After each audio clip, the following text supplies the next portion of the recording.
Dr G. Est-ce que la taille et la position du clitoris sont importants pour jouir? Certains pourraient croire que c'est une question juste amusante ou futile, mais vous aurez bien tort de la prendre à la légère. Pourquoi? Souvenez-vous que le clitoris joue un rôle essentiel dans l'orgasme féminin.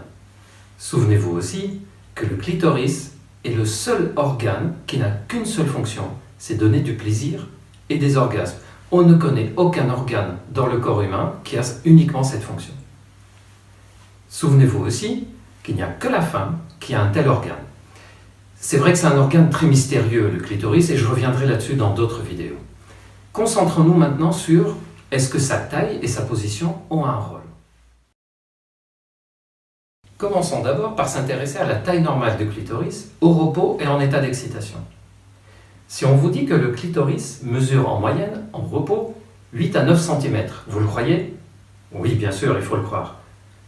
Sauf que bien évidemment, la majorité de la partie du clitoris est à l'intérieur. Il n'y a qu'une seule petite partie du clitoris qui est visible à l'extérieur, qu'on appelle le gland du clitoris, et qui mesure en moyenne 3 à 5 mm, avec des variantes bien sûr, un peu plus petites, un peu plus grandes, jusqu'à 1 cm.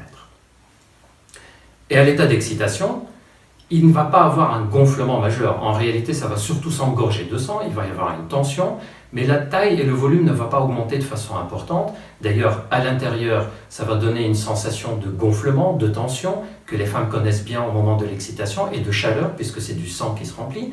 Et à l'extérieur, ça va donner surtout une sensation de tension, un clitoris qui est un peu plus dur, un peu plus visible et un peu plus ressenti au moment du toucher. Mais finalement, la taille ne change pas beaucoup entre l'état de repos et d'excitation.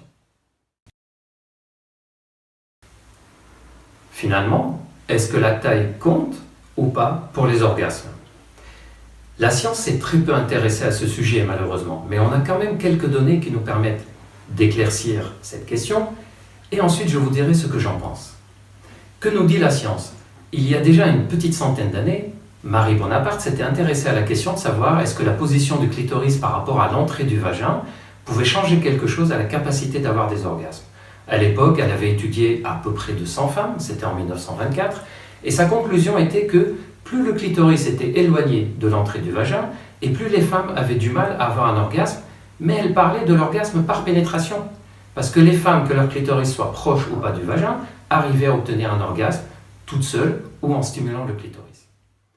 Plus récemment, en 2014, une équipe de chercheurs américains a tenté de répondre de façon plus précise sur la relation qu'il y a entre la taille et position du clitoris et la capacité à avoir des orgasmes. Ils ont étudié 30 femmes.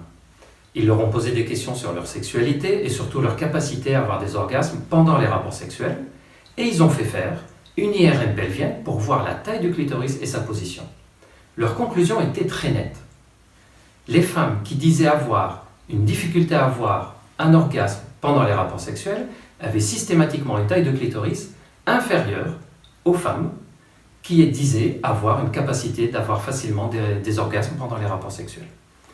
Et leur deuxième conclusion rejoignait celle de Marie Bonaparte en 1924, qui était donc, plus le clitoris était proche de l'entrée du vagin, et plus la femme avait une capacité à avoir des orgasmes pendant les rapports sexuels.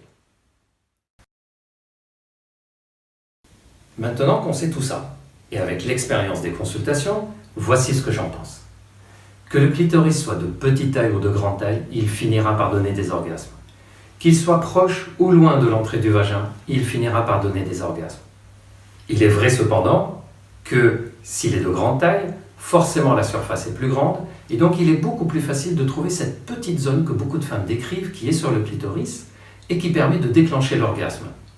Mais même s'il est de petite taille, avec un peu de temps et un peu de jeu, on finira bien par la trouver. De la même façon que, s'il est proche ou loin de l'entrée du vagin, qu'il soit stimulé parce qu'il frotte à la base du pénis ou sur le pubis de l'homme, ou qu'il soit stimulé d'une autre façon par la femme ou par l'homme, il donnera aussi des orgasmes. Qu'est-ce qu'il faut aussi retenir de tout ça? En fait, toutes ces choses viennent du fait qu'on n'arrête pas de dire aux femmes comment il faut jouir. Est-ce qu'il faut frotter le clitoris à l'entrée du vagin, sur la base du pénis, sur le pubis? Est-ce qu'il faut le stimuler? Est-ce que c'est par le vagin? Vous avez remarqué qu'on n'embête jamais les mecs avec ça, hein? On ne leur dit jamais comment ils doivent jouir. Retenez une seule chose, Jouissez comme vous voulez, mais jouissez. Enfant, enfant.